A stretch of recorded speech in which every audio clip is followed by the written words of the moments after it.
É exatamente isso, Michele Janela. Um beijo pra você, um abraço pra todo mundo que tá acompanhando a gente.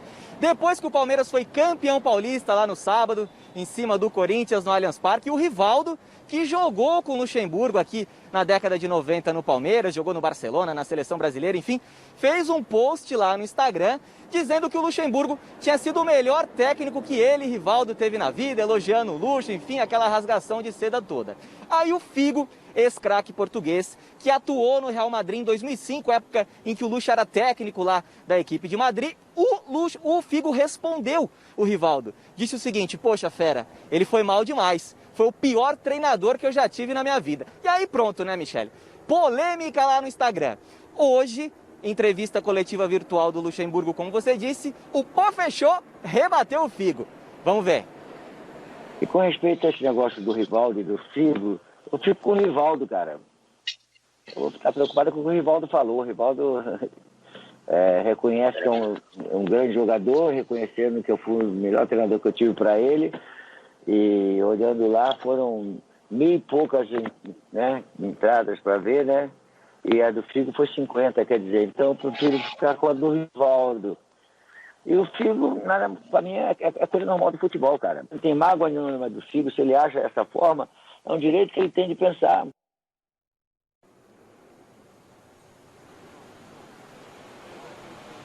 Luxa deu uma pauladinha aí no Figo, hein, Michele? Com quem que você fica nessa? Com o Figo ou com o Rivaldo? Vai daí.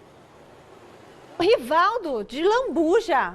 Aí o que aconteceu foi que o Figo teve um desacerto com o Luxemburgo, ele já estava em fim de carreira no Real, e quando o Luxemburgo chegou lá, ele trocou algumas peças, levou o Robinho, trocou pelo Figo, e o Luxemburgo, aqui no Brasil, não dá para discutir, foi o melhor técnico, taticamente falando, que eu vi trabalhar. Até alguns desafetos dele, tipo Edmundo, falam isso. Não, eu briguei com ele, tem aquele negócio do dinheiro e tal, tem um monte de situações aí, mas ele foi o melhor técnico que eu tive. E taticamente, eu não comparo nem com o Tele Santana. Aliás, taticamente não era o forte do Tele. O Tele trabalhava tecnicamente o jogador, aprimorava o jogador, e taticamente o Luxemburgo sempre foi superior, tanto que eles brigavam, né? Isso que o Luxemburgo está sofrendo agora, o Tele sofreu quando apareceu o Luxemburgo, um pessoal novo, Nelsinho, lembra? Sim, sim. Pô, eu mais velho, mais novo, sempre tem essa história, né? E o Luxemburgo sempre foi brilhante taticamente. E o Vanderlei, ele foi muito decisivo na conquista do Palmeiras. O Palmeiras, longe de jogar o futebol que esse time pode jogar, né? O Flávio tem razão quando ele fala que o paulista e os regionais não são parâmetro em termos de brasileiro, isso é verdade, isso a gente não questiona. Esse Palmeiras, para fazer frente a Flamengo e o Sampaoli, que já demonstrou que vem forte, vai ter que melhorar. O Luxemburgo tem problemas no seu elenco, jogadores que não respondem, e o ponto positivo dessa conquista do Palmeiras, no trabalho do Vanderlei, é ter dado espaço para a garotada. Ele está dando espaço, sentindo que aí é o futuro. E aí tem que cortar a cabeça de que realmente não está rendendo. E tudo indica que, se tiver oportunidade, ele vai fazer a troca. Ele está tentando, está insistindo com alguns jogadores que a gente sabe que tem nível para jogar mais que isso, mas como não estão jogando, e os meninos estão respondendo demais, né? Tem o Verón, que quando voltar é a mesma coisa. Sim. É que eu acho que o Patrick de Paula não dura muito. É verdade. Porque ele joga muita bola, ele vai chamar muita atenção. Acho que na primeira janela... Ele é raiz demais, né? Aliás, alguém me falou, né, que ele é um jogador que ainda não tem tatuagem, não tem brinco, aquele jogador raiz mesmo. Não pode fazer o que ele quiser. Começa cheio de tatuagem, tá tudo certo. Mas que continue com a cabeça no futebol, acho que é legal, ele tem, né, a cabeça focada. Não tem problema nenhum. Ô Zé, você vai falar pra gente do Patrick de Paula e você quer dizer que não vai fazer a dancinha? Você tem que fazer a dancinha do campeão, poxa. Que isso? Tinha que ter vindo com a faixa hoje, ué. Você não é setorista do Palmeiras? Vou fazer a dancinha sim. Vou fazer a dancinha, Michele. No final do programa eu faço a dancinha, vocês tocam uma tarantela aí, eu faço a dancinha. Pois é, em relação ao Patrick de Paula, hoje eu tive a chance de perguntar lá pro Luxa, na entrevista coletiva, sobre esse jogador. Perguntei, poxa, Luxa, como é que tá rolando a blindagem em cima do Patrick de Paula? Ele é um grande jogador, pode ser um craque aí da seleção brasileira. Muita gente comparando ele com o Pogba, o jogador francês. Os dois se parecem fisicamente, também dentro do campo. Aí, Michele, o Luxa foi mais Luxa do que nunca na resposta. Vamos ver. Vocês estão colocando com o Patrick Vieira, com o Patrick de Pogba, ele é só o Patrick. Se ele achar que ele é alguma coisa a mais, ele está arrebado e você vai ser o primeiro a dar porrada nele. Com certeza absoluta, porque você vai vai ver que o jogador não vai conseguir render, e você vai falar, pô, esse cara enganou a gente, não é nada disso, que ele não joga nada, enganou, que não sei o quê. Cometeu erros que você não falaram do erro dele, porque nós ganhamos, obviamente, mas teve erros importantes dentro do jogo, que poderia até ter uma discussão diferente sobre ele, e cabe a mim agora corrigir esses erros que aconteceram nele, porque eles passaram desapercebidos. Por quê? Porque ganhamos o título, então vocês estão Pogba, né? Mas poderia ser o Pogba se os erros deles aparecessem e nós perdêssemos o jogo dele por causa do erro dele. Tá aí, Michele, Luxemburgo. O Luxemburgo é demais, ele é um personagem, ele não pode nunca deixar o futebol. Soltou essa pérola aí, acabou com a coletiva, todo mundo deu muita risada, mas enfim, o Luxa soltando a opinião dele em relação ao Paul Pogba daqui da Academia de Futebol, ou não, Michele? Volto com você aí. Muito bom, José Paes. Ele tem razão. Eu assino embaixo. Teve um erro dele que o Felipe Melo e o Marcos Rocha queriam matá-lo. Ele foi sair jogando, ele tocou a bola errada e demorou para voltar. Acontece mesmo. Eu fico muito feliz quando alguém da favela tem chance. É muito pouco. Olha, esse pessoal não tem chance nenhuma na vida. Esse menino teve e mostrou quanta gente boa tem por lá. Ontem eu falei no mesmo, eu vou falar de novo. Vocês já imaginaram quantos professores maravilhosos ficam lá e não conseguem ter oportunidade? Quantos médicos deixaram de ser médicos maravilhosos porque não tiveram oportunidade? Engenheiros, diretores de empresa, técnicos de futebol. Nós temos um técnico na primeira divisão negro. Os caras são excluídos por racismo puro. Eles servem para jogar futebol. E se não fossem os negros do futebol brasileiro, o Brasil tinha o nível de futebol da Finlândia. Mas quando o cara para de jogar, não dão espaço para que ele seja técnico de futebol. É muito difícil. Alguns, tipo Sérgio Soares, tem que lutar, o Roger tem que lutar para conseguir. Presidente de clube tem um, que é o Tiãozinho da Ponte, ainda porque o outro lá foi embora. Graças a Deus que foi. Um. Então não serve para dirigir, não serve para nada, mas quando aparece, quando dá chance, o cara mostra o que esse menino está mostrando. Muito bom. Parabéns a ele e às pessoas que acreditaram nele. O preconceito é latente na nossa sociedade e no futebol, também com os técnicos. Veja só, o experiente Luxemburgo. O Luxemburgo, ele foi tão claro na coletiva, falou, a gente foi campeão e vocês se esqueceram, talvez, de falar de alguns erros que foram cometidos. Já o Thiago Nunes, que é um novato, que é um técnico promissor, o que ele falou na coletiva? Não falou de erros do Corinthians, não é? Ele simplesmente falou o seguinte, estamos invicto, nós perdemos o campeonato, mas continuamos invicto, ao invés de externar os erros, ver onde existem os erros para procurar melhorar. Você gostaria que o Thiago Nunes fosse demitido, né? Não. Pelo jeito, você pega no pé com tudo. Quando o time ia cair, você tá mexendo o saco. O time voltou, foi pra final, você quer que ele caia? O que tem interesse de bom algum? Não vou lhe responder atendendo o meu diretor nesse momento. Respondo lá na frente. Respondo na frente, diretor. Fala assim, eu quero que o Thiago Nunes saia, porque eu acho que ele precisaria ter olhos verdes. Depois do Jonas eu falo. Vou atender o diretor. Ô Flávio, quantos presidentes, né, tipo Barack Obama, quantos Baracks Obamas, pois né? É óbvio. E veja a maravilha que ele fez. E você comparar com essa coisa que está lá nos Estados Unidos hoje, vale mais ainda o Barack Obama, né? Ó, o diretor, ele tirou o diretor da orelha. Estou acompanhando o diretor aqui, eu vou falar daqui a pouco, mas não quero levar para o chão de orelha. Pois é, temos um novo contato agora com José Paes na Academia de Futebol. O Luxemburgo já está projetando a sequência da temporada, José Paes?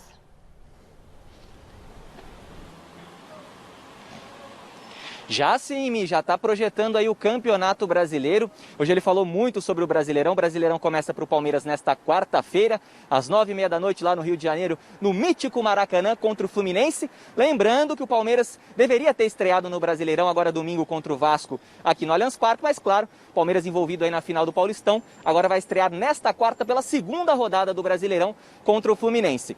O Palmeiras que não venceu nenhum adversário da Série A no Campeonato Paulista deste ano, Michele.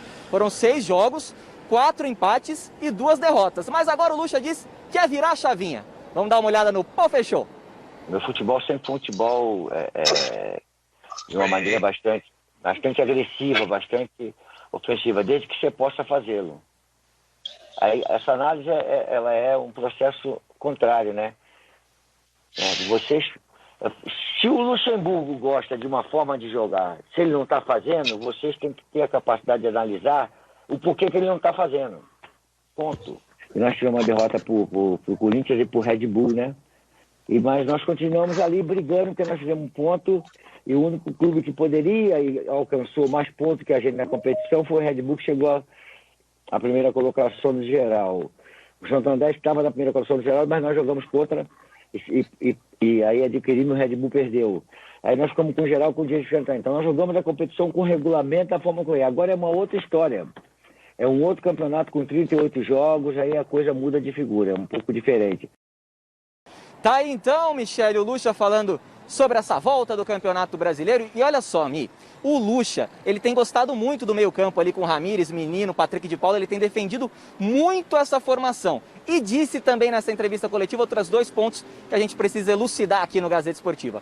Gosta muito desse negócio de 5 substituições, acha que pode girar bastante o recheado elenco do Palmeiras e também disse que tem gostado muito aí dos atacantes do Palmeiras, tem gostado aí como o Palmeiras está trabalhando. Michele, devolvo para vocês comentarem aí em relação ao Palestra Itália.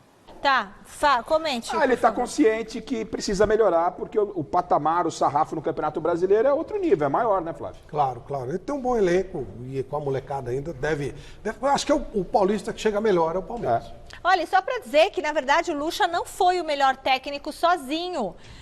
Tivemos um empate entre Luxemburgo do Palmeiras e Ricardo Catalá do Mirassol como o melhor técnico muito bom. do Campeonato Paulista. Paulista. O que ele conseguiu fazer com um elenco bem menor. Então são os dois. Se falar, Catalá também foi o melhor técnico, teve empate. Bom, ô José Pai, só me fala uma coisa, agora é a hora da tarantela ou acabou?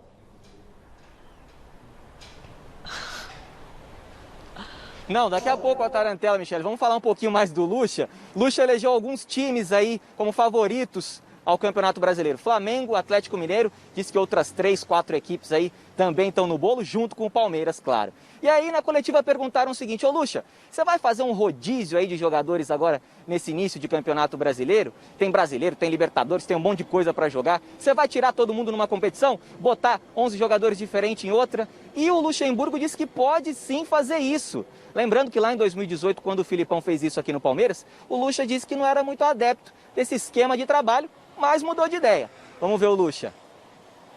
Eu vou decidir olhando assim a equipe, né? Eu não vejo nenhum problema a equipe jogar 2 jogos seguidos a mesma equipe. De repente eu posso trocar só 5 jogadores porque eu tenho, fazer uma mesclagem, né? De repente eu posso trocar uma equipe toda e deixar uma equipe no banco, porque eles precisam da necessidade de respirar. Então vai depender muito do departamento de ciência nosso aqui, passar para nós como é que está, como é que os jogadores estão fisicamente, porque vai ser um desgaste muito grande. E vai ser um trabalho que vai ser muito mais feito sobre recuperação e prevenção do que treinamento. Tá, então, minha palavra do Lucha, devolvo para você, já pronto aqui, já estou posicionado para proporcionar o maior momento do jornalismo esportivo de 2020 e a minha épica dancinha. Vai com você aí. Tá, pode chamar então a dancinha, solta a tarantela aí, ô Marcão. Ya, moia, moia, vai Zé! Funiculi, funicula, funiculi, funicula. Ah, ele nem sabe fazer a tarantela? Não é assim.